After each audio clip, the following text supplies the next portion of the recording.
Bismillahirrahmanirrahim. Assalamualaikum warahmatullahi wabarakatuh.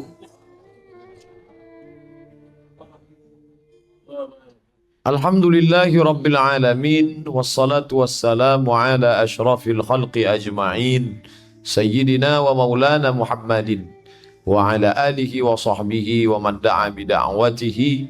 Wastanna bisunnatihi ila yaumi liqa'i rabbihi wa ba'du.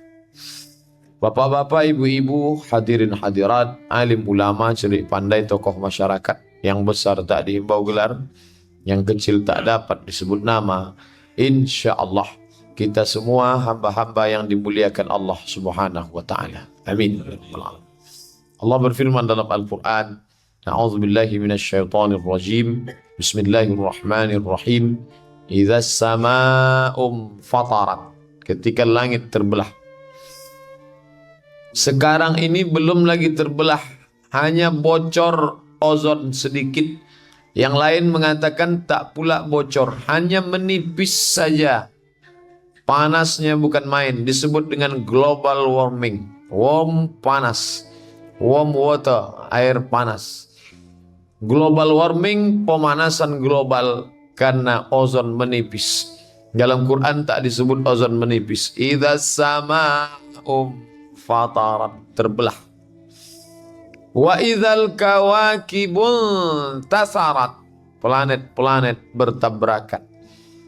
La syamsu yanbaghi laha an tudrikal qamar, matahari tak mungkin berjumpa dengan bulan. Walal lailu sabiqun nahar, malam tak mungkin mendahului siang. Wa kullum fi falakin yasbah, semua berjalan di garis edarnya masing-masing. Tapi nanti dia mulai keluar dari garis edarnya. Wa idzal kawakibun tasarat, planet bertabrakan. Wa idzal biharu fujirat, lautan. Pernah lautan ini meledak tahun 2004, disebut dengan tsunami di Aceh. Surut dia ke laut agak 1 jam. Orang berlomba menangkap ikan. Begitu dia naik, ikan yang di atas itu turun, sama-sama yang tukang tangkap itu ditariknya ke bawah. Orang tak berpikir, tengok yang surut, oh ikan, rupanya dia naik menyapu, habis. Wa idzal biharu fujirat, lautan kami ledakkan, bercampur air laut dengan air tawar. Wa idzal quburu bu'thirat, semua yang dikubur kami bangkitkan hidup balik. Semua yang mati dimakan cacing tanah.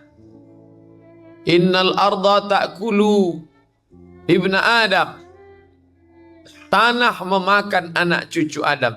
Illa azmaz zanab, kecuali azma tulang, zanab ekor, kecuali tulang ekor. Semua habis dimakan cacing tanah. Ada satu yang tak terkunyah cacing tanah, tulang ekor. Dokter-dokter sekarang tanya lah, Pak dokter, mana yang tak hancur? Tulang ekor. Andai ada orang mati ditelan 1000 ekor piranha di sungai Amazon, ada satu yang tak dikunyah ikan piranha, tulang ekor. Semacam mikrochip kecil. Lalu itulah yang ditunjuk Allah Ta'ala. Innama amruhu idza arada syai'an ayaqula lahu kun. Bangkit hidup tegak. Di mana kita berlindung saat itu? Langit terbelah, planet bertabrakan, lautan diledakkan, tak ada tempat bernaung. Jangankan gedung, jangankan rumah, jangankan kendaraan. Wa takunul jibalu kal'ihnil mawfush, bukit-bukit seperti bulu kambing yang ditiup angin. Lalu waktu itu kita bernaung di mana? Ini dia hadisnya.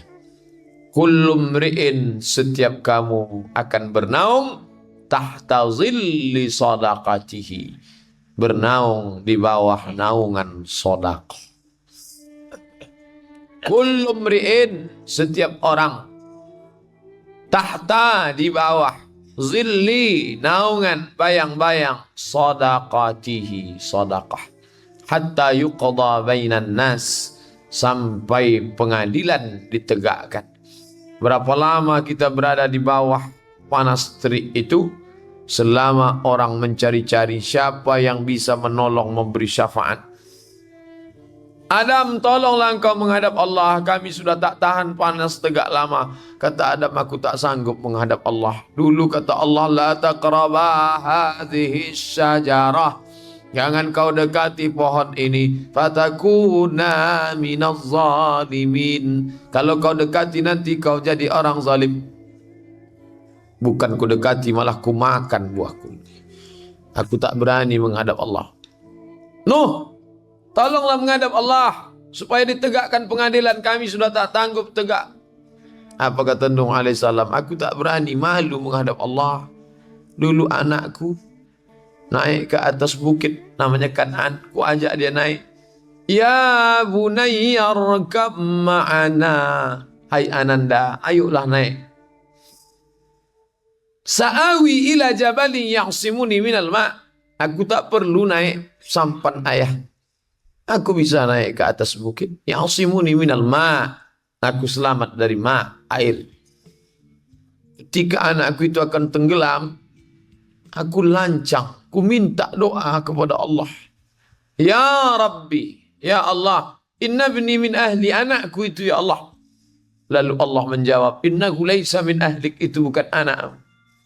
Innahu amalun ghairu salih, dia tak beriman. Malu aku mau meminta kepada Allah. Karena anakku yang kafir itu pernah ku mintakan. Kurang adabku kepada Allah subhanahu wa ta'ala. Mintalah kepada yang lain. Musa, tolonglah menghadap kepada Allah supaya selesai pengadilan ini. Kami tak tahan tegak lama. Kata Musa, aku tak berani menghadap kepada Allah.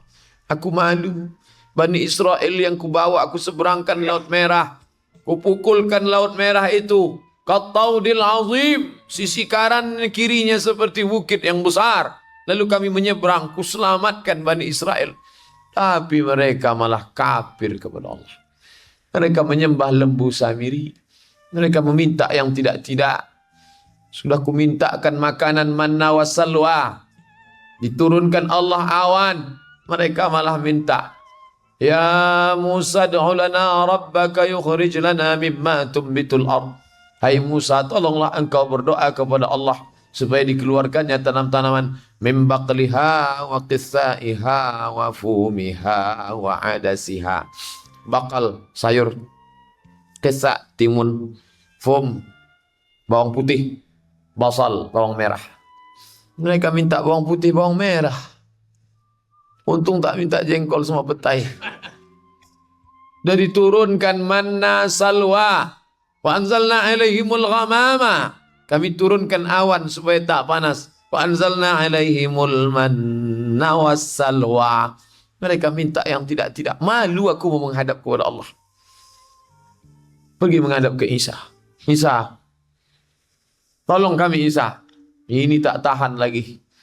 Engkau adalah orang yang dipilih oleh Allah. Dulu kau bisa menghidupkan orang mati. Dulu engkau bisa menyembuhkan orang kusta. Dulu kau bisa menyembuhkan orang buta karena izin Allah. Tentu Allah sayang kepada engkau. Tolong selamatkan kami. Katamu Isa, aku malu menghadap Allah. Tak bisa aku menghadap Allah. Umatku membuatkan patung aku, menyembah aku sampai mati.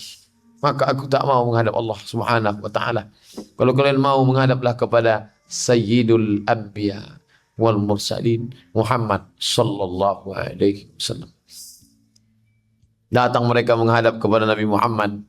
Dialah yang berani menghadap Allah subhanahu wa ta'ala. Kenapa? Likulli nabiyyin da'watun mustajabah. Setiap Nabi punya doa makbul. Doa Musa sudah dipakainya. Doa Nuh sudah dipakai. Tapi Muhammad sallallahu alaihi wasallam doa itu dia simpan. Ketika giginya retak. Ketika pelipisnya berdarah. Ketika dia sudah terancam akan mati di kepung kafir musyrik. Berteriak sahabat yang menjaga keliling. Ya Rasulullah, inilah masanya doa kepada Allah. Supaya turun hukuman. Kata Nabi, tidak. Biarlah ku simpan ini satu doa ini. Untuk apa? Syafa'atan li ummati yaumal qiyamah. Begitu sayangnya Nabi itu ke kita. Dia tak tahu kita, dia tak jumpa kita. Tapi dia katakan, ku simpan ini untuk umatku yang akan datang 1437 tahun yang akan datang. Syafa'atan li ummati yaumal qiyamah. Apa yang kita buat untuk Muhammad sallallahu alaihi wasallam hari ini? Untuk menggerakkan lidah berselawat pun tak mau. Asyhadu anna Muhammadar Rasulullah. Pak, bala 6. Bukan dia bersalat Allahumma salli ala. Apa salahnya kumpulkan friend, kumpulkan. Nanti habis sholat kita main lagi. Tak ada ingat kepada Nabi. Padahal muazin bolak-balik sudah membacakan. Innallaha wa malaikatahu yusalluna 'alan nabi. Ya ayyuhallazina amanu sallu 'alaihi. Sallu 'alaihi. 3 kali diulang. Sallu 'alaihi wa sallimu taslima. Tetap juga umat itu tak mau berselawat. Tapi dia tak marah, tak dendam. Kusimpan ini untuk umatku hari kiamat. Tapi sementara syafaat itu datang, sementara orang tadi menghadap Musa, menghadap Isa, menghadap ini, menghadap Adam, menghadap Nuh. Kita bernaung di mana? Kullu mri'in, setiap orang, tahta zilli sadaqatihi, bernaung di bawah naungan sedekahnya. Hatta yuqda bainan nas, sampai pengadilan di atas manusia. Jadi kalau selama ini menyangka saya sudah berikan 5 sak semen, untuk apa? Kasihan saya Pak Ketua Masjid itu minta-minta, jadi saya kasih. Bukan untuk kita. Ini yang salah pemahaman. Saya kasih ini bukan untuk masjid. Masjid tak perlu itu. Saya kasih ini supaya saya dapat naungan di padang mahsyar nanti. Kira-kira Pak Ustadz naungannya berapa? Ya sesuai sedekahnya. Kalau 50.000 mungkin 1 keping seng lah itu. Kalau yang 5 juta mungkin cor. Tebalnya agak macam itulah kalau 5 juta. Tapi kalau dapat 1 truk 90 berapa tadi Pak? 98 mungkin segitu tebalnya. Kalau yang 5.000 perak, koran lah itu. Koran. Kita ini akan bernaung. Di mana bernaung? Ta'ta zilli sadaqatihi. Di bawah naungan sedekah. Selama ini kita melihat sedekah itu dari satu aspek atas. Saya kasih, saya bangun. Itu nengok dari atas. Hari ini kita nengok dari bawah. Kita sedang bernaung di atas. Kapan kita bangun naungan itu? Waktu di dunia. Yang kaya duit banyak, mati, tinggal. Yang punya harta warisan banyak, mati, tinggal. Berapa dia? Dulu istri itu dapatnya 1/8.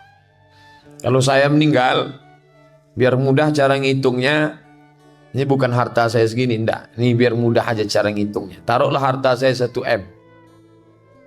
1 M, 1 miliar, bukan 1 ember. 1 miliar. Istri itu, karena saya ada anak, istri dapat 1/8. 1/8 dari 1 M berarti 125 juta. Nah itu udah punya istri. Dulu begitu, 125 juta untuk istri. Dulu begitu. Sekarang, perempuan ini dibantu oleh LSM. LSM perempuan, NGO namanya, non-government organization, organisasi non-pemerintah yang bernaung di bawah kesetaraan gender. Mereka minta hak, terus ngotot. Akhirnya mereka berhasil mengeluarkan, mempengaruhi KHI, Kompilasi Hukum Islam Indonesia. Akhirnya perempuan sekarang tidak lagi mendapat 125. Lalu dapatnya berapa Pak Ustadz? Ini ibu-ibu tentu penasaran. Berapa dapat kami? Yang tak datang malam ini menyesal. Tapi dia bisa dengar streaming. Maka kompilasi hukum Islam membantu perempuan. Sejak menikah 2000, meninggal 2015.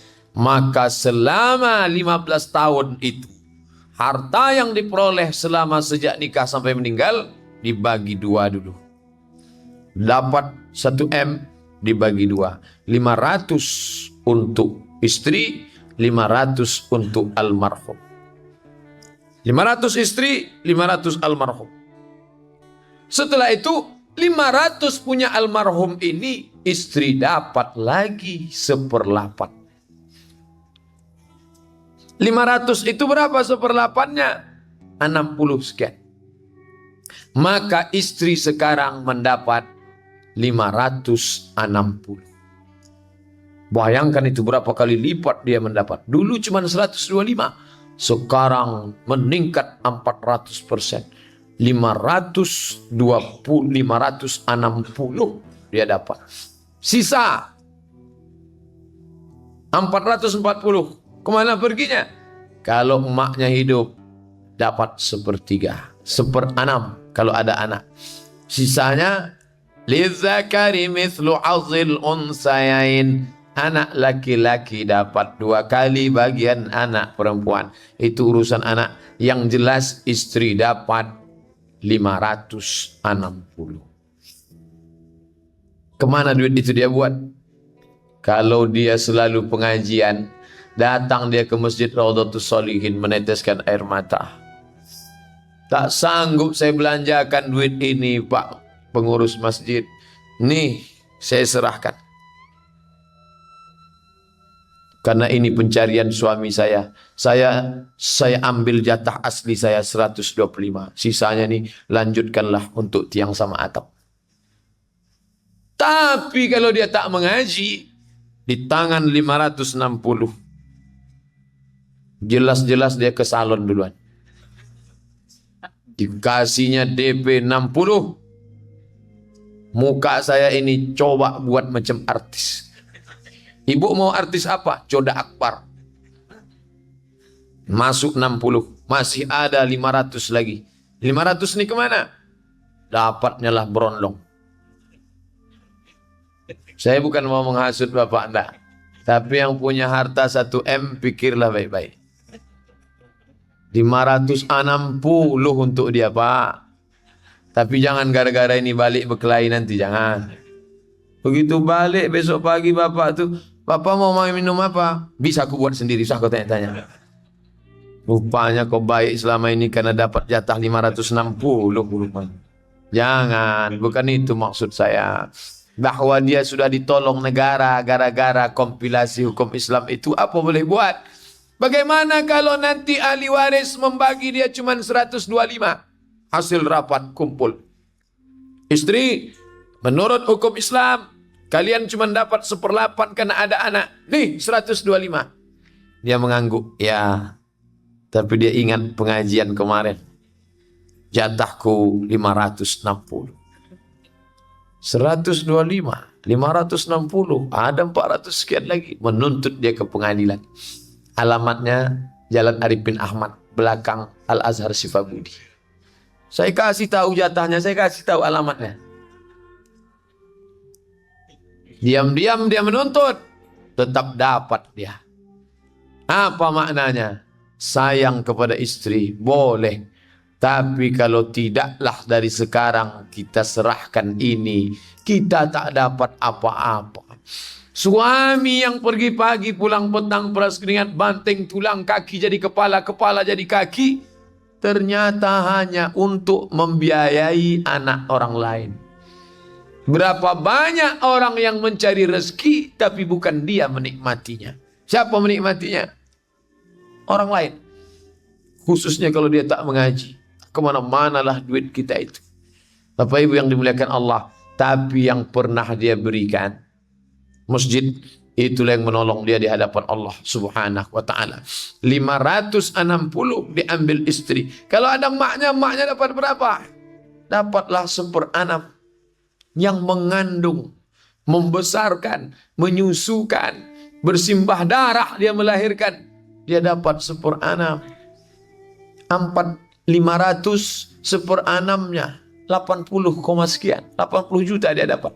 560 tambah 80, masih ada 340, 360 lagi. Siapa itu?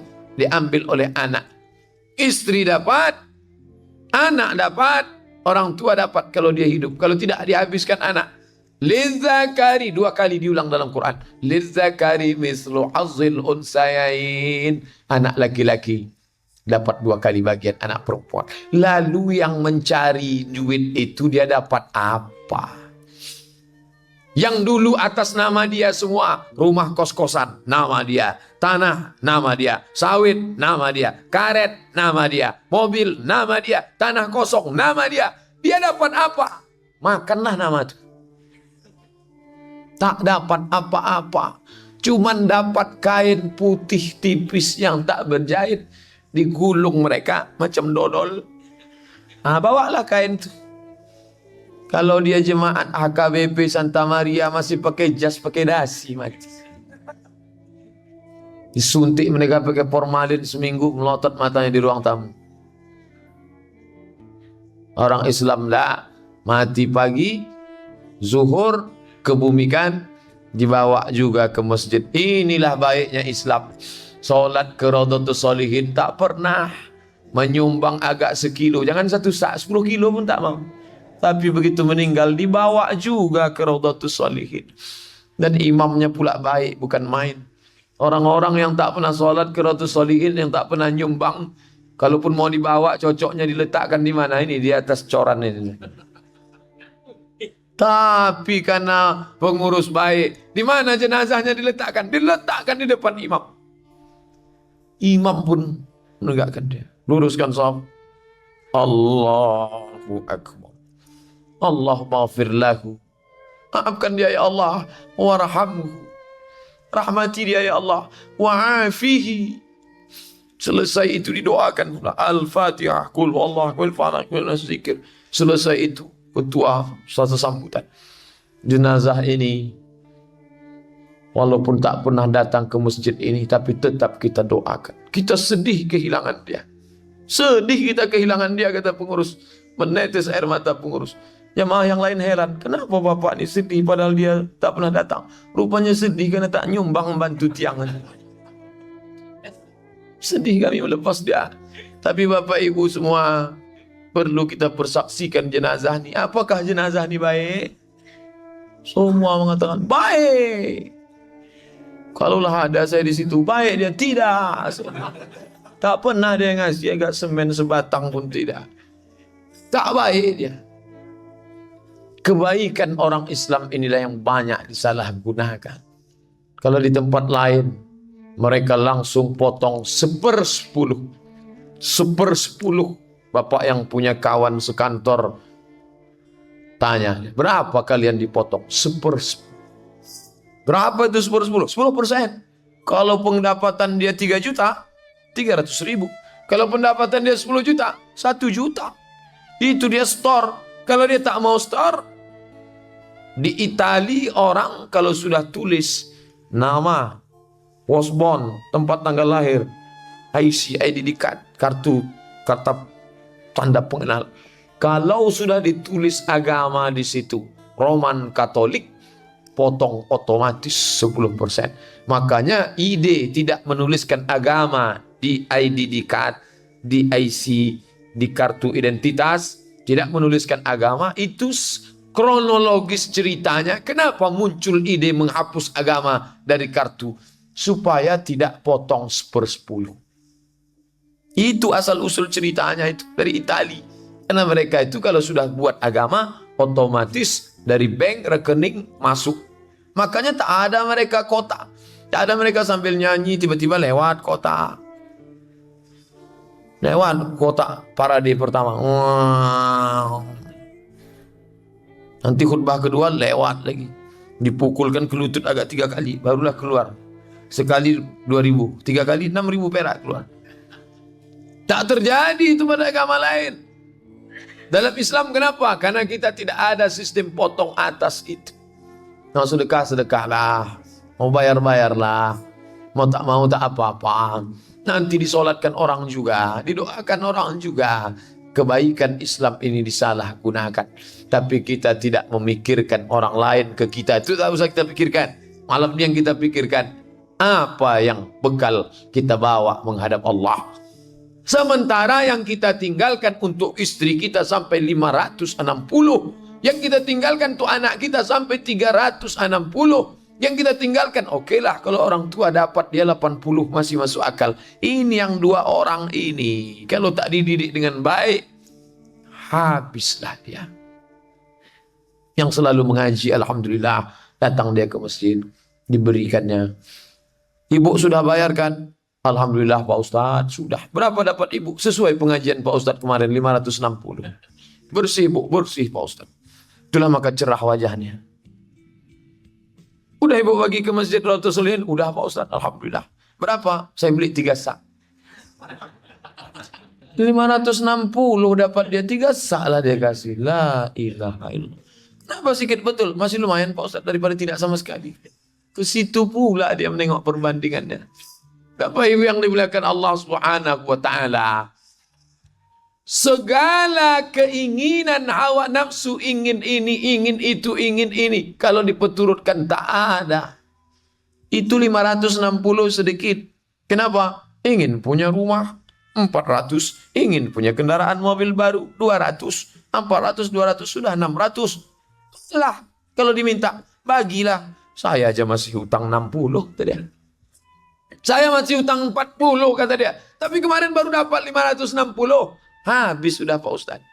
Kenapa? Hawa nafsu dipeturutkan, tak ada batasnya. Tak pernah kenyang.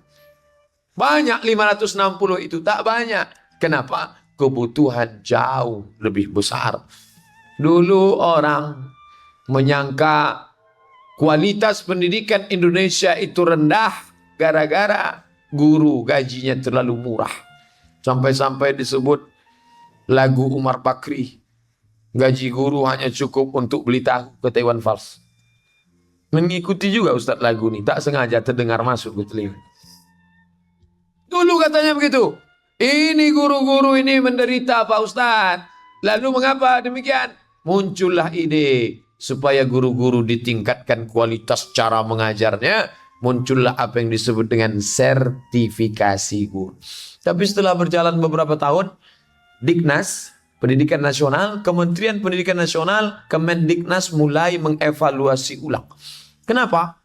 Uang negara habis triliunan rupiah, kualitas pendidikan tidak meningkat. Malah guru sejak dinaikkan gajinya makin tak fokus di lokal.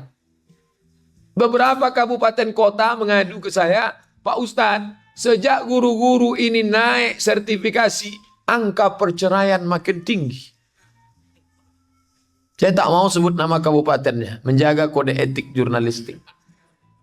Ini Pak Ustadz, angkanya per tahun sampai 600. Per tahun 600 angka perceraian, artinya di kabupaten itu satu hari 2 kali orang bercerai. 600, satu hari, pagi bercerai, siang bercerai. Dan yang paling hebatnya lagi, menggugat itu perempuan. Dan yang paling hebatnya lagi, yang menggugat itu adalah guru. Loh, kenapa perempuan sejak jadi guru makin nekat menggugat? Jawabannya sederhana. Karena sekarang dia sudah punya uang banyak. Dulu kalau suaminya mengancam, kau jangan macam-macam. Nanti kalau aku ceraikan makan apa? Janganlah bang. Sekarang, abang kalau mau cerai, ceraikan aja. Ini gaji aku banyak. Merasa sudah mandiri. Merasa sudah hebat. Dulu gajinya 2,5 juta, dia khusuk mengajar di kelas. Kenapa? Karena dia ngisi bensin cuma 20.000. 20.000, Yamaha Mio sampai. Sekarang sejak gajinya 7,5 juta, dia tidak lagi fokus. Kenapa? Karena isi bensinnya 300.000. Dia sudah mulai punya Innova baru. Kalau dipencetnya klaksonnya, kredit, kredit. Pikirannya tak fokus lagi. Semakin tinggi pendapatan, semakin tinggi keperluan, semakin banyak hajat, semakin banyak keinginan bercabang-cabang. Jadi nampaklah di situ pesan Islam, bukan kualitas pendapatannya yang ditingkatkan. Saya setuju dengan peningkatan itu, tapi ada lain yang mesti ditingkatkan. Apa itu? Qanaah, merasa bersyukur dengan pemberian Allah. Sedikit itu ditambah pemerintah, bagus. Tapi guru juga perlu. Ini baru satu aspek. Bagaimana dengan aspek yang lain? Kenapa itu yang Ustadz bicarakan? Itu maklumat yang sampai ke telinga saya. yang dinas lain, yang pegawai model lain, tentu lain masalahnya, lain bisulnya, lain kasusnya. Yang jelas bahwa orang tidak bisa lepas dari harta. Bahagia dengan harta mungkin, tanpa harta bisa, tapi tanpa harta orang bahagia akan sulit. Kenapa? Karena ibadah itu pun semuanya pakai harta. Sholat wajib nutup aurat. Nutup aurat pakai kain. Kain mesti dibeli. Membelinya harta. Puasa ada makan sahur, ada berbuka. Makan tak boleh ngemis minta. Beli beras. Dengan apa? Harta. Bayar zakat. Nisabnya berapa? 85 gram. Kali 500 ribu, 42.500.000. Bagi 12, 3,6. Artinya orang Islam pendapatan terendahnya 3,6. Baru dia kena zakat. Baru dia anggap mampu. Di bawah itu dia dianggap orang tak mampu. Harta. Haji lebih banyak lagi. Paling tidak dia punya 50 juta. Itu ONH biasa. Store 2015 berangkat 2031. Kalau dia mau berangkat bayar sekarang, berangkat tahun ini, paling tidak dia mesti punya 120 juta. Dengan kurs 13.000 bisa jadi 130. Apa maknanya? Sulit bagi orang untuk bahagia di dunia, di akhirat tanpa harta. Tapi menjadikan harta sebagai obsesi hidup, bukan itu ajaran Islam. Carilah. Fa idza qudiyatis shalah, kalau salat sudah dilaksanakan, fantashiru, bertebaranlah di atas muka bumi, wabtaghu min fadlillah, carilah karunia Allah Subhanahu wa taala. Tapi ingat, sebagiannya itu dipakai untuk agama Allah Subhanahu wa taala. Bapak Ibu yang dimuliakan Allah, yang sudah istiqomah tentu dia tingkatkan. Dia sampaikan ke saudara marahnya, ke anak kemanakannya, ke kerabatnya yang punya kemampuan finansial, yang selama ini tak peduli, maka ini mesti disampaikan. Kenapa? Kalau kita coupling ini untuk diri kita sendiri, tak kita sampaikan ke orang lain, sama dengan kita memblokir kebaikan. Seolah-olah surga itu untuk kita saja. Sampaikan, mau kamu masuk surga, ini investasi akhirat. Di mana? Ada itu pembebasan tanah, ada itu pembelian semen, ada itu pengecoran tiang dan atap. Di mana dia? Mudah alamatnya. Harapan Raya Bukit Barisan Simpang itu. Pergilah ke situ. Ada lubang besar betul, hampir masuk tadi ke dalam. Yang menganga, yang perlu coran semen. Inilah yang akan kekal abadi. Masjid ini akan tetap tegak. Madamatis samawat wal ardh. Selama langit di atas, bumi di bawah, dia akan tetap kekal abadi. Sementara Abdul Somad, saya hitung-hitung, saya meninggal 2040. Umur saya di situ 63. Kalau sampai, jadi saya sudah patok, aku meninggal 2040. Menjelang itu program jangka pendek, program jangka panjang, umur sekian nulis ini, umur sekian. Di ujung kalau sampai, ya Allah sampai, tak sampai pun tak apa-apa. Masjid ini akan tetap berdiri sampai 2100. Terus selama itu pula lah kita akan tetap mendapatkan tetesan air di tengah gurun pasir yang kering kerontang. Berharap kepada anak, jangan pernah berharap kepada anak. Kenapa? Kekecewaan berasal dari terlalu banyak pengharapan. Saya harapkan Pak Ustadz, ini anak pertama nih, sudah saya didik pesantren, insya Allah dia mengirimkan saya Al-Fatihah. Jangan terlalu berharap. Tapi dia baik Pak Ustadz, sayang sama saya. Iya, belum nikah, nanti dapatnya bini. Abang mau kemana? Mau bersedekah? Tak usah lah bang, cincinku aja belum berganti lagi. Tak tahu kita. Maka berharap jangan terlalu banyak. Berharaplah pada amal kita sendiri. Oh egois, enggak, kita buat. Nanti setelah kita tinggalkan jatah dia, terserah dia. Kalau kau ingat aku bagus, andai engkau tak ingat, aku sudah berbuat untuk diriku sendiri. Kita couplingkan ini. Kalau sekarang masih muda, susah Pak Ustadz. Saya masih banyak lagi. Mau ingin kendaraan, mau ingin tempat tinggal, mau ingin tanah. Bagaimana ini Pak Ustadz? Nantilah Pak Ustadz setelah lengkap genap semua. Dua jawaban untuk orang seperti ini. Apa yakin Allah akan cabut nyawa setelah lengkap semua? Apa yakin? Apa iya ada hadis menyebut malaikat tidak akan mencabut nyawamu sebelum rumahmu baru? Tak ada jaminan. Berapa banyak rumah terbengkalai, orangnya mana? Mati sebelum tempat selesai. Berapa banyak kredit hutang tertunda, mati belum sempat lunas. Maka ketika dia sedang ada, pakailah. Tapi Allah tak minta semua. Sampai datang sahabat, ambillah semuanya ya Rasulullah. Kalau kau tak mau semua asyatru setengah, lah. Kalau kau tak mau setengah as-sulusu kasir, sepertiga pun terlalu banyak. Tapi diambil Nabi juga. Ini dalil paling sedikit sepertiga. Kalau sekarang saya masih sayang Pak Ustadz, tulis surat wasiat.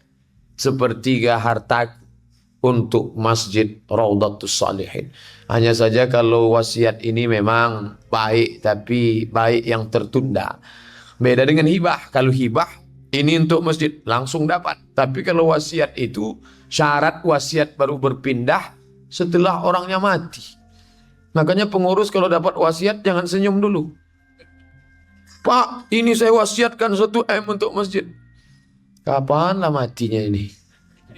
Karena itu tak cash, nunggu orangnya meninggal baru. Tapi kalau kata dia, ini hibah, itu bisa langsung dapat. Tapi kalau wasiat, tapi jadilah daripada tidak sama sekali. Yang wasiat-wasiat itu kita terima saja. Coba data mana, umur berapa. Mudah-mudahan kalau dia sakit keras, ya Allah kalau memang baik dia sembuhkan. Tapi kalau memang menyulitkan keluarganya, makin cepat lebih baik ya Allah. Baik untuk keluarganya, baik juga untuk masjid kami. Boleh berdoa begitu Pak Ustaz? Boleh. Nah, hadis menyebut, in kanat al-hayatu khairul lahu. Kalau hidup lebih baik bagi dia, kasih dia hidup. Tapi kalau ada yang lebih baik bagi dia daripada itu. Tapi kalau takut keluarganya tersinggung, mana tahu Bapak Ibu diundang ke ruang ICU nampak. Napasnya udah setengah-setengah. Kadang-kadang lurus. Tit. Udah senyum pengurus, nengok itu. Bunyi lagi. Doanya jangan terlalu. Dalam hatinya pula kuat-kuat. Kalau memang mati lebih baik bagi dia, segerakanlah ya Allah. Jangan tersinggung. Andai keluarga kita digitukan orang, apa rasanya? Dalam hati aja kita doa. Amin. Mati langsung. Bapak Ibu yang dimuliakan Allah Subhanahu wa taala, orang Islam tak perlu takut dengan kematian. Kenapa? Ainama takunu, dimanapun kau berada, yudrikumul maut, kematian akan mendatangimu. Bukan kita yang datang. Yudrikumul maut, kita berjalan nih. Kematian itu sudah mengintai. Abdul Somad kemana dia berjalan, kematian itu sudah mengintai. Pergi dia ke Pasir Pengarayan hari Rabu, kematian mengintai.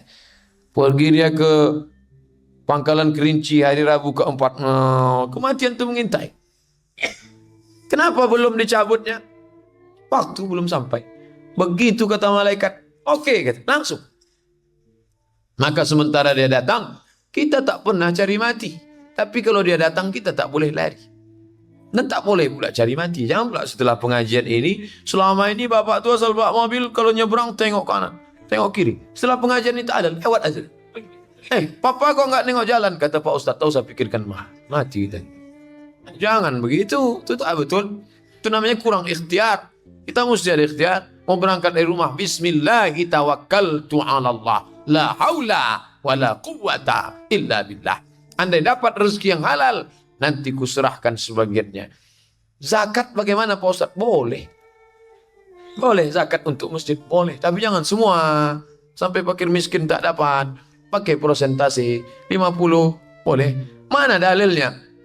Innamas sadaqatu lil fuqara wal masakin wal amilina 'alaiha wal mu'allafati qulubuhum wa fir riqab wal gharimin wa fi sabilillah wa ibnis sabil. Kemana masuknya masjid itu? Fi sabilillah. Masuknya fi sabilillah. Ini Ustadz ngayal ngawur atau dari mana ini? Dari tafsir Imam Fakhruddin Ar-Razi yang dikutip oleh Syekh Atiyah Saqar dalam Fatwa Al-Azhar.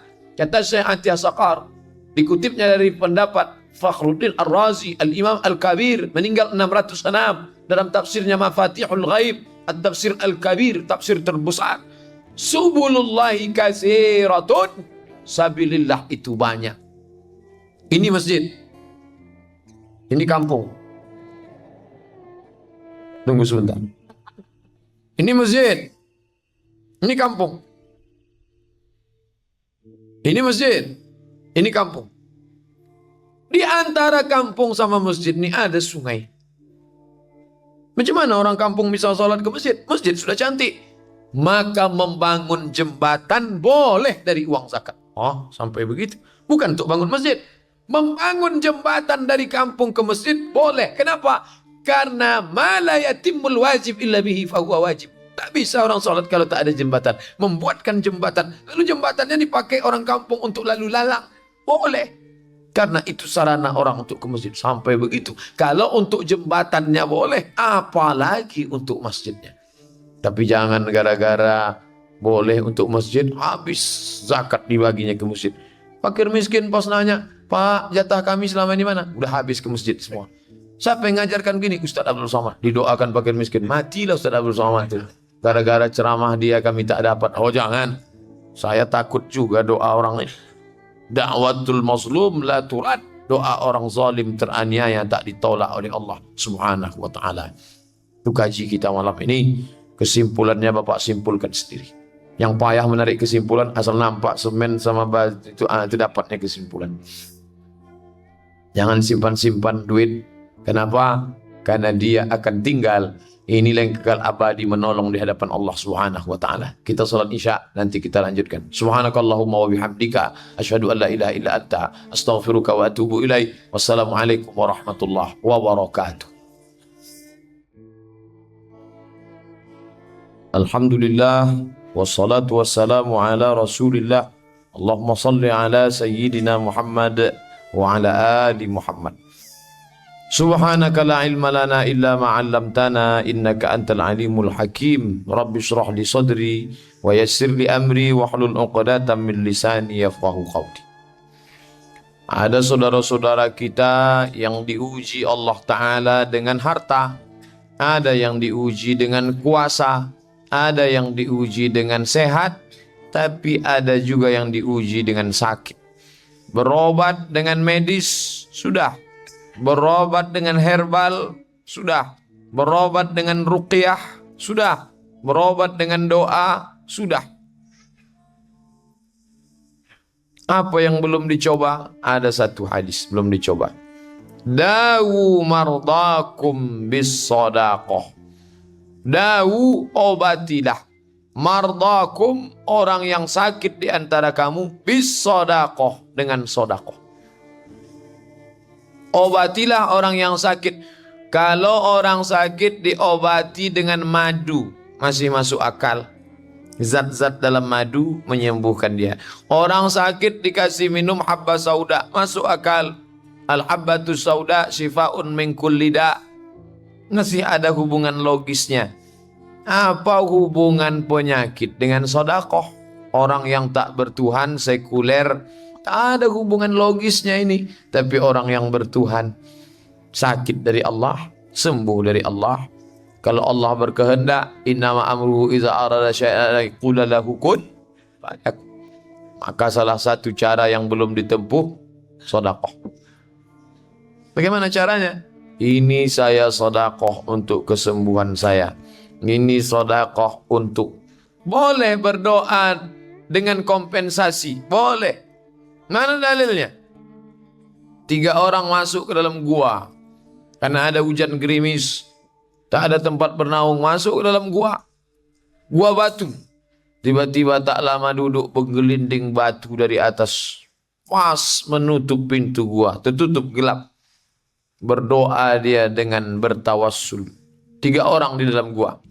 Ya Allah, dulu aku punya pembantu, gaji belum dia ambil, dia sudah kabur, tak tahu kemana pergi. Duitnya ku pegang, mau ku makan takut, mau ku kasih orangnya tak tahu di mana. maka gajinya itu kubelikan kambing. Kambingnya beranak pinak. Sekarang kambingnya itu penuh pekarangan isi kambing dia. Lalu kemudian datang dia. Kupanggil dia. Hei mantan pembantuku, sini. Ingat dulu gajimu tidak engkau ambil. Ya. Gajimu itu kubelikan kambing. Mana kambing itu sekarang? Nih. Kalau engkau mau ambillah. Diambilnya ya Allah. Satu pun tak disisakannya. Habis. Tapi aku ikhlas tak kucakapkan. Kalau memanglah itu menjadi amal sedekah, bukakanlah pintu gua ini. Terbuka. Hadis Sahih Bukhari. Ini dalil bahwa sedekah bisa dijadikan alat sebagai bertawassul. Begitu juga dengan kesembuhan. Ya Allah, dengan sedekahku ini aku bermohon kepadamu, berikanlah kesembuhan. Tapi kambing itu dia kasih dulu, baru dia bersedekah. Bukan dijadikan sebagai alat. Ya Allah, kalau kau sembuhkan, ini kau sedekahkan. Tapi kalau tak kau sembuhkan sampai mati aku tak bersedekah. Oh jangan. Jangan diancam-ancam Allah. Kita macam tukang debit kolektor dengan Allah Ta'ala. Tak bisa Allah diancam. Kita berminta, memohon. Makanya doa itu meminta. Ya Allah, tolonglah kami ya Allah. Meneteskan air mata. Ini ku sedekahkan, aku sudah melawan hawa nafsuku, cinta harta. Mau beli baju tak ku ganti bajuku. Mau beli kendaraan tak jadi ku ganti ya Allah. Mohonlah aku kepadamu ya Allah. Maka dengan Rahman dan Rahimnya, Allah tahu hati ini luluh. Maka dia bagi. Masuk akal. Bapak Ibu yang dimuliakan Allah Subhanahu wa Ta'ala. Dawu mardakum. Obati orang yang sakit di antara kamu bis sedekah. Pada zaman Imam Abdurrahman ibnu Mahdi, datanglah orang, lututnya bernanah. Puluhan tahun berdoa tak sembuh. Obat sudah dimakan, herbal sudah dimakan, doa ruqyah sudah. Hai Imam Abdurrahman ibnu Mahdi, ya. Ini semua cara sudah, tapi belum sembuh juga. Kata Imam Abdurrahman ibnu Mahdi, tunggu sebentar. Istikharah Imam Abdurrahman ibnu Mahdi, ahli hadis. Oh, ingat dia, dawu mardakum bisedekah. Ada satu yang belum kau lakukan. Apa itu? Cari kampung yang tak ada sumurnya. Terus buat sumur di situ. Itu obatnya. Iya. Pergi dia ke kampung, tak ada sumur, dibuatkannya sumur. Lalu orang berduyun-duyun minum dari tempat itu, melimpah ruah. Lalu setelah itu rupanya Allah menurunkan rahmat berkat tenggorokan orang-orang yang basah karena air sumurnya tadi. Kebetulan orang saat itu perlu air. Di Pekanbaru jangan lagi sedekah sumur, air sudah melimpah ruah. Sekarang ini di mana-mana air. Sampai digalikan parit biar supaya air jangan menggenang. Pekanbaru kota berkuah. Jangan lagi sedekah air. Apa yang diperlukan? Semen, sedekah semen. Batu, sedekah batu kerikil. Besi, sedekah besi. Keramik, nanti, belum masanya. Keramik, dulu orang jamaah masjid Raudatul Sholihin rajin nyumbang keramik. Sampai memanjik keramik wakateh. Nanti, sekarang kita belum perlu itu. Yang perlu sekarang semen tiang sama atap. Ini yang diperlukan. Maka inilah yang utama. Sedekah itu yang paling utama adalah apa yang paling dibutuh, yang paling diperlukan, apa yang paling dibutuhkan. Maka itulah yang kita berikan. Maka kita tidak melihat ini sebagai beban. Ini beban Pak Ustadz. Bagi sebagian orang ya. Tapi ini adalah tantangan. Berapa banyak masjid-masjid besar selesai. Kenapa? Karena orang menganggap itu sebagai tantangan. Berapa banyak orang yang berjiwa kerdil kecil melihat itu sebagai beban, lalu dia stres. Orang beriman tidak. Ketika Bani Israel menakut-nakuti Musa. Musa, di belakang kita itu Fir'aun. Nampaknya di belakang kita, ditangkapnya kita, matilah kita ini Musa. Apa kata jawab Musa? Kalla. Kalla, tidak. Inna ma'iya rabbi sayahdin. Bersamaku ada Rabb Allah. Sayahdin. Dia akan menolong aku. Itulah tempat bersandar. Tak ada yang lain. Datang pula Abu Bakar kepada Nabi. Ya Muhammad, ini orang kafir menangkap kita. Kalaulah dia menengok ke bawah, ini gua kecil, mereka di atas. Kencing orang kafir itu di atas. Kalaulah dia tengok ke bawah, matilah kita. La tahzan, innallaha ma'ana. Jangan kau bersedih, Abu Bakar. Allah bersama kita. Maryam juga merasakan itu. Apa tak sedih Maryam? Ayah meninggal. Sekarang diasuh oleh ayah angkat Zakaria, tapi hamil tanpa suami. Tak sanggup menengok orang muka Bani Israel mengejek. Nakana abuki imra'a sau'in, bapakmu bukan penjahat. Wa makanat ummuki baghiya, ibumu bukan wanita tunasusila. Kenapa kau hamil tanpa suami, hai Maryam? Malu kami sebagai Bani Israel. Tapi Allah mengatakan, la tahzani, jangan kau sedih. Jangan kau sedih. Kenapa? Karena Allah akan menolong engkau. Begitu juga ketika Fir'aun akan memotong anak kecil. Yudhabbi'una abna'akum, anak laki-laki dipotong hidup-hidup. Wa yasta'yuna nisa'akum, anak perempuan dibiarkan hidup. Apa kata Allah kepada ibu Nabi Musa? La takhafi, jangan kau takut. Wa la tahzani, jangan kau sedih. Ada rasa cemas, ada rasa takut, jangan kau takut, jangan kau sedih. Tapi kita bersama-sama, yadullah ma'al jamaah. Tangan kuasa Allah bersama jamaah. Itulah kaji kita pada malam hari ini. Yang baik-baik datang dari Allah, yang tak baik dari hamba Allah yang dhaif. Selanjutnya kita akan jawab beberapa pertanyaan terkait dengan tema kaji malam ini ataupun masalah-masalah lain. Assalamualaikum warahmatullahi wabarakatuh. Alhamdulillah wassalatu wassalamu ala Rasulillah wa ala alihi wa sahbihi wa man tabi'ahu wa mawala. Yang sama kita hormati Al-Mukarram Al-Ustaz Haruna Hashim LC serta rombongan.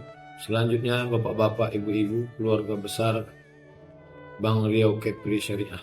Yang besar tak digelar, yang kecil tak disebut nama. Insya Allah kita semua hamba-hamba yang dimuliakan Allah Subhanahu wa Ta'ala. Amin. Ya Allah. Ingatlah ketika Allah mengambil persaksian, mengambil perjanjian dari seluruh anak cucu keturunan Adam. Wa ashhadahu. Tadi kita salat mengucapkan ashhadu, aku bersaksi. Tapi saat itu bukan aku bersaksi, ashhada. Allah mengambil persaksian. Waktu itu Allah mengambil persaksian. Ustaz Haruna, bersaksilah.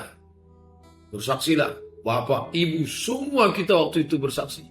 Dan semua saat itu mengatakan dengan satu kalimat, bala syahidna, kami bersaksi engkaulah Tuhan kami.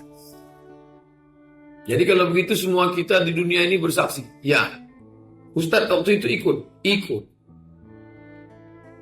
Rasanya kami dari Bank Riau Kepri tak ikut Pak Ustaz. Semuanya ikut. Kalau ada bapak ibu merasa tidak ikut, itu karena tidak ingat. Kenapa kita tidak ingat? Karena kita manusia. Manusia diambil dari kata nasia. Nasia artinya lupa. Manusia adalah makhluk yang lupa. Orang yang lupa diingatkan. Ingat mengingatkan namanya tausiah. Namanya tadi disebut yang akan menyampaikan tausiah. Ingat mengingatkan. Memangnya Ustaz Somad ingat waktu itu? Saya pun tak ingat. Lalu kenapa bisa cerita pagi ini? Tertulis dalam Al-Quran. Makanya kita disuruh sering baca Quran untuk mengingat-ingat. Jadi, apakah Cina-Cina, Konghucu, Batak Kristen, orang Barat, ateis, waktu itu ikut mengambil persaksian semuanya? Ya. Tidak ada pengecualian. Semuanya mengatakan kami bersaksi engkaulah Rabb kami. Engkaulah Tuhan kami. Tapi setelah sampai ke Batam dia lupa. Sampai di Batam siapa yang dia sembah? Siddhartha Gautama. Sampai ke Jakarta siapa yang dia sembah? Anak Allah, Allah Bapa, Rohul Kudus. Haleluya. Sampai ke Jakarta siapa yang dia sembah? Batu, lembu, pokok kayu, hantu. Lupa. Maka kita pun diingatkan lagi. Tadi sebelum sholat subuh, sholat qabliyah subuh. Jangan sampai tinggal. Orang yang tidak qabliyah subuh, hilang dunia dan seisinya. khairum minad dunya wa ma fiha, lebih baik daripada dunia dan isinya. Rakaat pertama ayatnya qul ya ayyuhal kafirun. Artinya apa? Bapak boleh sekantor dengan Konghucu, boleh bertetangga dengan Buddha, boleh seperjalanan satu pesawat dengan penganut apapun, tapi dalam masalah akidah, masalah satu kantor, masalah kawan, sahabat, oke, no problem. Tapi kalau sudah terkait dengan masalah akidah, wala ana amidum ma'abattum wala antum amiduna ma'abud lakum dinukum waliyadin. Rakaat kedua dikuatkan lagi. Qul, katakan, huwallahu ahad. Allah Esa, tunggal, tak berbilang. Allahus samad. Meminta hanya kepada Dia. Jangan minta pada keris kecil. Jangan minta pada sumur tua. Jangan minta pada pohon rindang. Jangan minta pada Nyi Roro Kidul. Jangan minta kepada tuyul. Minta hanya kepada Dia. Lam yalid, Dia tidak beranak. Memangnya ada beranak, Tuhan bisa beranak? Ada. Siapa Dia? Santa Maria. Beranak, tapi dianggap sebagai Tuhan. Walam yulad, Dia tidak diperanakkan. Memangnya ada yang diperanakkan, yang dilahirkan, keluar dari, maaf, dari kemaluan, tapi dia dianggap Tuhan? Ada. Siapa Dia? Yesus Kristus. Dalam Islam dibantah, lam yalid walam yulad walam yakul lahu kufuwan ahad. Bagus Ustaz jelaskan kul huwallah nih Pak Ustaz, kata jamaah. Kenapa? Inilah ayat yang paling sering saya baca dalam sholat. Makin yakin saya dengan ayat ini. Surat Al-Ikhlas, innaha la ta'dilu thulutsal Qur'an. Satu surat sama dengan sepertiga Al-Quran. Maka kalau kita baca sering-sering, menguatkan qul huwallahu ahad, Allahus samad, lam yalid walam yulad walam yakul lahu kufuwan ahad. Di tengah pergolakan dunia, di dalam ini kita ngaji tenang, tapi begitu nanti keluar macam-macam godaan. Zaman dulu orang keluar rumah baru datang godaan. Sekarang tutup pintu jendela, korden rapat, tinggal sendirian di kamar pun datang. Datang Lia Eden ke kamar kita. Kok bisa Lia Eden masuk kamar kita? www.youtube.com. Datang Ahmad Musadek ke kantong kita. Datang setan ke kantong kita. Kirim, ketik rek spasi ramal. Kirim 9090. Jadi yang bisa menguatkan iman ini apa? Ilmu. Makanya ketika tadi saya mendengar Ustadz Haruna Hasib LC mengajar kemari, beliau ini senior saya. Sampai ke Tanjung Pinang, hari ini dibawa pula saya kemari. Baru inilah seumur-umur saya ceramah di meja kantor. Makanya saya minta foto, saya mau update statusnya. Artinya apa? Bahwa, oh Ustadz, udah lama kenal dengan Bang Riau Kepri. Begitu pulang ke Pekanbaru 2009, Ramadan yang ngundang saya Bang Riau Kepri. Pekanbaru. Situlah mulai cara halal bihalal di hotel Pangeran. Kemudian itulah dari mulai Pak Erson dulu sampai yang sekarang-sekarang. Terus terjalin silaturahim. Dan hari ini dipersatukan. Artinya apa? Keimanan yang ada dalam diri itu mesti dijaga pertama dengan menuntut ilmu. Tak pernah bosan.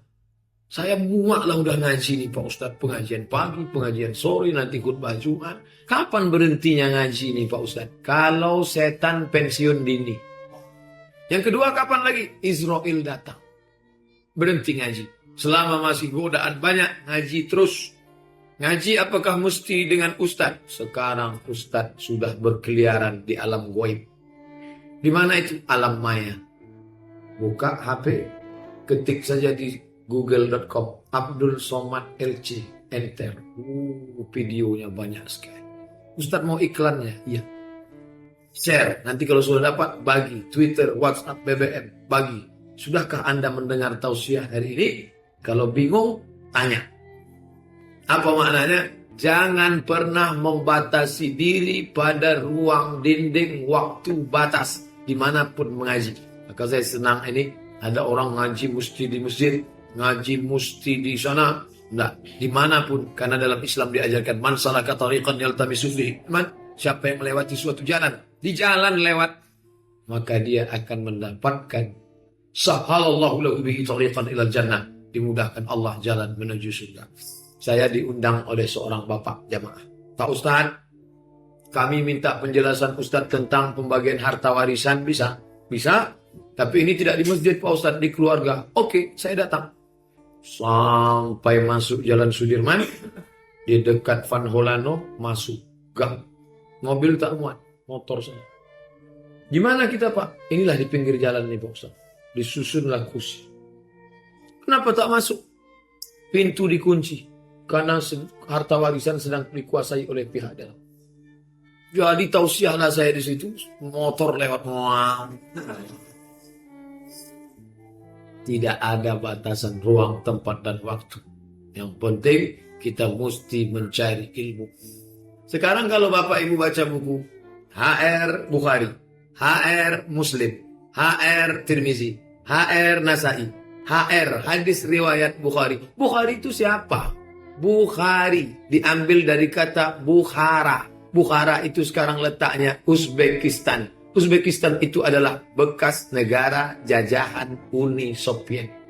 Uni Soviet tumbang setelah jatuhnya Gorbachev, naik Boris Yeltsin, sekarang Vladimir Putin merdeka menjadi negara tersendiri, Republik Uzbekistan. Dia bukan orang Arab. Imam Bukhari bukan orang Arab. Bukan. Namanya siapa? Muhammad. Nama ayahnya Ismail. Nama kakeknya Ibrahim. Nama bapak kakeknya Mughirah. Namanya lagi Bardisbah. Muhammad bin Ismail bin Ibrahim bin Mughirah bin Bardisbah. Bardisbah itu orang Majusi penyembah api, masuk Islam mu'alaf. Kakeknya yang kelima mu'alaf. Saya, kalau saya hitung ke atas, insya Allah tidak mu'alaf. Islam. Walaupun saya bukan orang Arab. Nenek moyang saya Melayu, Islam. Dan kita juga bangga kita sebagai orang Islam. Tapi Imam Al-Bukhari kakeknya yang kelima. Muhammad bin Ismail bin Ibrahim bin Mughirah bin Bardisbah mu'alaf. Tapi setelah dia memeluk Islam, pergi haji ke Makkah, nggak pulang-pulang. Di Makkah belajar hadis, ke Madinah belajar hadis. Habis dari Makkah Madinah pergi ke Mesir. Dari Mesir ke Suriah, Damaskus, Lebanon, Yordania, Palestina. Pergi ke Irak, pergi ke Persia, kembali lagi ke Uzbekistan. 16 tahun berkelana, keluarlah satu buku berjudul Sahih Al-Bukhari. Isinya 7.275. Diringkas 4.000. Diringkas lagi menjadi kitab kecil. Lu'lu' wal marjan fi mattafaqa alaihi syaitan. 2.000 hadis. Yang 2.000 ini diringkas lagi menjadi 16 tatap muka. Pertemuan pertama, potong mid semester, potong akhir semester, tinggal 13. Libur asap 3 hari, tinggal 10. Masuk di lokal, mahasiswa terlambat, dosen terlambat, update status. Apa yang didapatkan dari pelajaran yang minim ini? Maka mengejar ketertinggalan itu tidak lain ngaji. S1 22 tahun, S2 24, S3 27. Itu sekuler barat punya cerita. Islam tak ada batasan. Minal mahdi ilal lahdi. Dari buayan hingga ke liang lahat. Belajar terus. Nggak paham SMS Ustadz Haruna. Tak paham Ustadz tolong ini. Apa maknanya? Kita ada ikatan sangkutan. Itu yang disebut dengan penasehat spiritual. Maka yang rajin akses boleh, tak salah. Tapi ketika bingung catat. Ustadz boleh nanya? Boleh. Kemarin saya baca di web nama URL-nya ini. Apa maknanya ini Pak Ustadz? Saya tak paham. Oh ini jangan baca. Ini tulisan orang Syiah ini. Dia ternyata sedang mengajarkan nikah kontrak. Oh begitu ya. Iya. Jadi tak semua informasi bisa ketelan. Tidak. Mesti dicerna. Itu prosesnya belajar. Akhirnya sekarang kita menemukan orang-orang yang kebingungan. Saya ini gaptek. Gagap teknologi. Dalam bidang masalah laptop. Masuklah ke toko. Mbak, mana yang bagus? Datang yang satu. Bapak bagusnya beli Sony, Pak. Sony itu mantap. Kalau ini yang bagus mana, Mbak? Bagusnya Panasonic, Pak. Ini Acer. Acer jangan dibeli. Awas cepat rusak. Jadi mana yang mau Bapak pilih? Entahlah, bingung saya. Jadi nggak jadilah beli, saya pulang aja. Bayangkan kalau orang beragama bingung Hanafi begini, Maliki begini, Syafi'i begini, Hambali begini, ini begini. Jadi gimana? Udahlah, saya nggak sholat aja lah. Luar biasa. Oleh sebab itu, ketika kita punya guru, Ustadz gimana nih? Saya ini sudah belajar di Al-Azhar, kata Ustadz Haruna. Saya sudah ketemu dengan para masyayikh saya. Maka menurut mereka, ini pendapat yang rajih, yang kuat. Mari amalkan ini. Pentingnya di dunia ini sekarang, tidak lagi jelas mana hak, mana batil, mana bengkok, mana lurus. Mana hitam, mana putih. Mana yang dilakukan orang banyak, itu yang benar. Apakah kebenaran itu? Kebenaran adalah perbuatan yang dilakukan orang banyak. Itu definisi kebenaran sekarang. Contoh, anak muda yang tidak pacaran, itu dianggap tidak benar. Hari gini masih jomblo, apa kata dunia?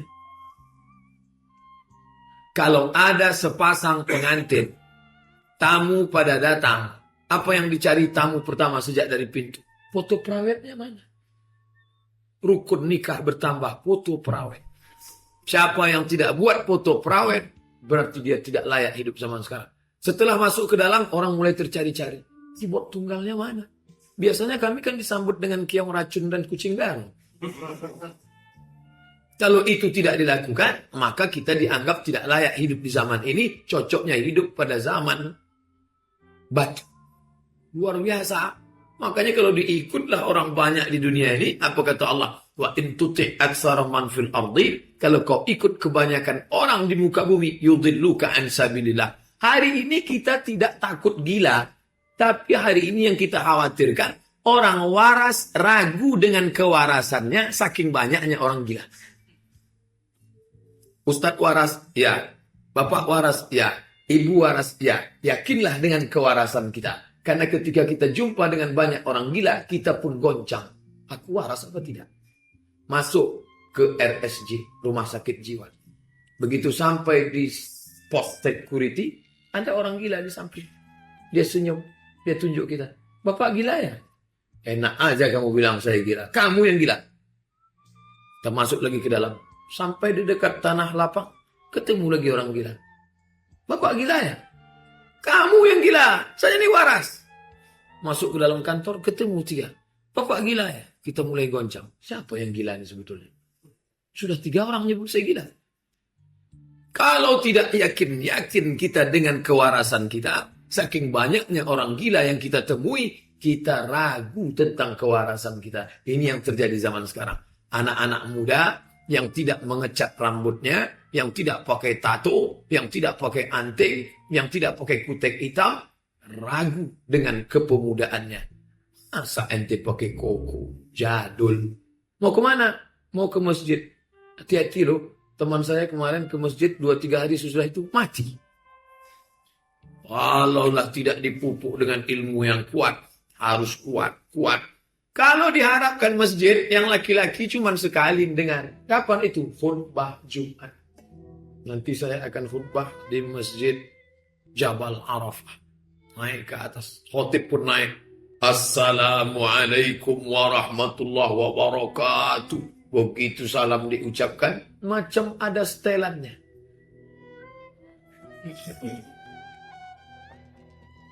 Begitu Ustadz menutup, barakallahu li walakum fil Quran. Langsung. Seolah-olah ada sini. On, off. Mana bisa diharapkan dari khutbah Jumat? Kenapa ibu-ibu yang perempuan tidak ikut sholat Jumat? Ibu menunggu, nanti ketika yang laki-laki pulang, ibu nanya. Kalau kebetulan suaminya, Mas. Kalau kebetulan teman sekantornya, apa sih isi khutbah Jumat tadi? Isinya kata khotib, bertakwalah kepada Allah. Tapi cuma yang lalu itu. Entahlah itu aja yang saya ingat. Laki-laki bercerita, speak up. Sekarang orang tidak lagi yang bicara. Tidak ada lagi pembicaraan. 4 orang duduk di mobil yang sama. Suami, istri, anak, besar, kecil. Semua dengan dunianya masing-masing. 5 penumpang bis menunggu di halte dengan nasibnya masing-masing. La salam wala kalam. Tak ada ngomongan, tak ada bicara. Sunyi, sepi. Kalau dulu kan orang cerita, Bapak dari mana? Dari Batam. Batamnya di mana? Dekat dari Masjid Jabal Arafah. kenal dengan Ustaz Haruna. Oh, itu kakak kelas saya. Oh, dia dekat rumah. Apa kabar? Sekarang tak ada lagi. 5 orang nunggu pesawat di kursi yang sama tanpa ada pembicaraan. Tidak ada senyum, tidak ada kata. Kita sudah menjadi robot. Itulah hubungan kita sekarang. Duduklah nunggu pesawat, tak juga berangkat. Saking capeknya, belum makan pagi, pingsan. Bukan ditolong, dipoto. Ada orang pingsan di sebelah saya. Kasihan. Bagian kasihan, tolong like and share. Amin. Dunia kita ini sudah kacau luar biasa. Orang hanya dengan mengetikkan 4 huruf, dia sudah merasa sudah beramal soleh. Hanya dengan mengetikkan AMIN, sudah merasa beramal soleh. Kamu udah buat baik pagi ini? Sudah. Berapa kali saya sudah share. Dibacanya pun tidak apa yang di-share itu. Luar biasa. Oleh sebab itu, kita kembali kepada ajaran Islam. Dengan apa? Ngaji, berguru, bersanad, jelas. Supaya kalau tidak, luar biasa goncangan hari ini. Masing-masing dengan ustadznya, masing-masing dengan tokohnya, masing-masing dengan macam-macam. Kamu tadi sholat? Iya. Sholatnya ikut siapa? Nabi Muhammad. Allahumma sholli ala sayyidina Muhammad wa ala ali Muhammad. Jadul ente. Muhammad itu nabi yang lama. Ente udah tahu belum? Apa? Ada nabi terakhir. Enggak. Kami sudah dikasih tahu nabi terakhir Nabi Muhammad. Ada nabi terakhir. Ini ayatnya. Coba tengok. Sering baca Quran enggak? Udah lama enggak baca. Ini ayatnya. Ya'ti mim ba'dismuhu Ahmad. Loh, jadi nabi terakhir itu namanya Ahmad. Iya. Ini fotonya. Ahmad Musaddiq. Kalau tidak punya pengetahuan yang sempurna, goncang, error, maka ngaji hablum minallah baik. Tapi Allah tidak berbentuk, tidak ada patungnya, tak ada gambarnya. Walam yakul lahu kufuwan ahad. Laisa kamitslihi syai'un. Tak ada satu pun yang setara, yang serupa, yang sama dengan Allah. Jadi bagaimana kita menyelamatkan ini? Belajar dan hablum minannas baik. Kalau ada kawan nampaknya lesu, kamu kenapa? Cerita, apa masalah? Aku besar masalah nih, Bu. Masalahnya apa? Helm saya hilang tadi. Kehilangan helm senyum. Orang hilang motor lagi. Bangkit semangatnya. Kita diringankan oleh teman. Oh iya ya, saya kurang bersyukur. Jangan menjatuhkan dia. Ente kenapa dari tadi menung helm saya hilang? Tanda-tanda tuh. Besok bini ente hilang. Kita tidak menjatuhkan dia, membangkitkan semangat dia yang luar biasa. Bahwa hidup ini luas, friend. Bukan sekecil daun kelor. Alam ini terbentang luas. Apa masalahmu? Inilah saya nih banyak betul. Di kantor ditekan atasan. Di rumah ditekan bini. Di jalan ditangkap polisi. Rasanya aku mau terjun aja lah. Tapi takut mati. Dunia ini tempat masalah. Berani menghadapi dunia. Berani menghadapi masalah. Takut menghadapi masalah. Berarti takut menghadapi dunia. Takut menghadapi dunia berarti takut hidup. Kalau tak berani hidup, mati saja. Tapi belum waktunya Pak Ustadz. Kalau lihat nampak jenazah lewat, ikut. Jalani kehidupan, ringankan beban dengan banyak mengkaji, kajian terus. Tapi tentu kita punya waktu. Ada waktu untuk keluarga, ada waktu untuk bekerja, ada waktu untuk mengaji, ada waktu untuk berbagi. Tapi ketika kita sampai detik, ini semuanya pengabdian. Saya tadi menyampaikan tausiah subuh, menyampaikan tausiah di sini, nanti sholat Jumat, hari Senin pagi pulang, kembali ke tempat pengabdian saya di UIN Suska, Universitas Islam Negeri Sultan Syarif Kasim, September, Oktober, November, Desember, Januari ujian semester, libur, Februari keluar lagi, pergi umrah, bawa jamaah, pengajian ke Malaysia, Kuala Lumpur, habis itu masuk lokal lagi, Maret, April, Mei, Juni, Juli. Habis itu ujian akhir. Habis itu Agustus keluar lagi. Ke Batam lagi. Sampai kapan ini Pak Ustadz? Mati. Selesai itu. Inilah yang kita bawa menghadap Allah Subhanahu wa ta'ala. Masuk jam 8 pagi. Atau jam 7. Atau 7.30. Pulang jam 4 sore. Tambah lembur jam 5. Atau bahkan jam 8 malam. Bernilai ibadah. dengan niat langkahkan kaki kanan. Bismillahirrahmanirrahim. La haula wa la quwata illa billah. Ya Allah, izinkan aku mencari rezeki yang halal untuk anak istriku, pegawai, saudaraku security, ustadz, yang meliput dari teman-teman sahabat saya. Semua kita ini adalah berusaha. Apakah ada jaminan Ustadz Abdul Somad lebih mulia? La tuzakku anfusakum. Jangan kau sangka dirimu mulia. Saya lebih mulia. Saya lebih terhormat. Saya ini tahu tak? Saya ini 4 tahun di Mesir, 2 tahun di Maroko, 6 tahun saya di Arab. Pak Ustadz, kalau cuma lama di Arab, onta lebih lama. Saya ini bolak-balik ke Mekah. Tahu tak kalian? Saya ini lama di Mekah. Abu Jahal, Abu Lahab, Abu Sufyan itu lahir di Mekah, besar di Mekah, mandinya pakai air Zam-Zam. Di mana tempatnya? Neraka Jahanam. Yang dilihat dari kita ini apa? Yang dilihat adalah inna akramakum indallahi atqakum. Yang paling mulia di antara kita semua, yang paling takut kepada Allah Subhanahu wa taala. Makanya saya kalau sudah alhamdulillah hadir bersama kita Al-Mukarram Haji Abdul Somad, dalam hati saya, ya Allah, andai nanti di akhirat ternyata orang yang tidak dikenal, yang tidak dipandang, tiba-tiba dipersilakan masuk surga duluan, Abdul Somad antrian nomor 1.230.000 saja. Malu di hadapan Allah. Berapa banyak orang yang masyhur di bumi tak dikenal di langit. Ketika dia mati, malaikat tak kenal sama sekali. Tapi ada, bukan LCMA, tidak pernah di Mesir, tidak pernah kuliah di Arab, tapi hatinya bersih, lidahnya bersih, jauh dari haram, jauh dari syubhat, hidupnya penuh pengabdian. Kalau dia sedang menunggu, dia bertasbih, berzikir, bertahmid, diamnya, pikir, geraknya, zikir. Kalau dia sedang diam, dia berpikir, untuk apa aku diciptakan Allah? Kalau dia sedang bergerak, geraknya adalah zikir. Dia mulia, dia masyhur di kalangan para malaikat. Begitu malaikat membawa ruhnya, apa kata malaikat? Inilah yang kami tunggu selama ini.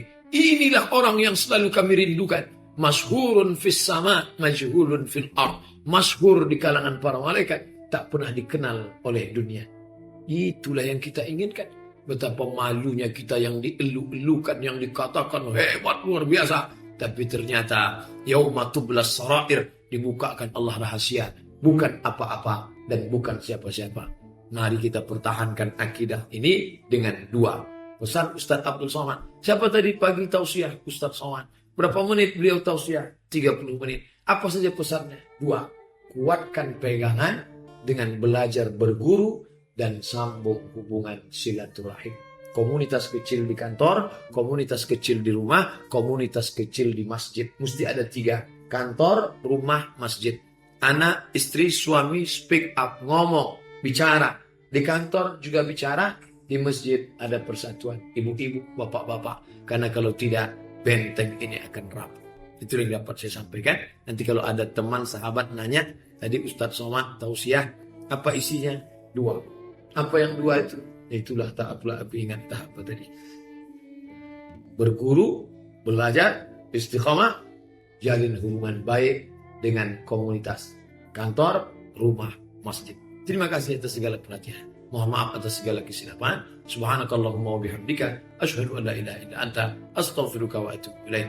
Wa sallallahu ala sayyidina wa maulana Muhammad wa ala alihi wa sahbihi wasallam. Assalamualaikum warahmatullahi wabarakatuh.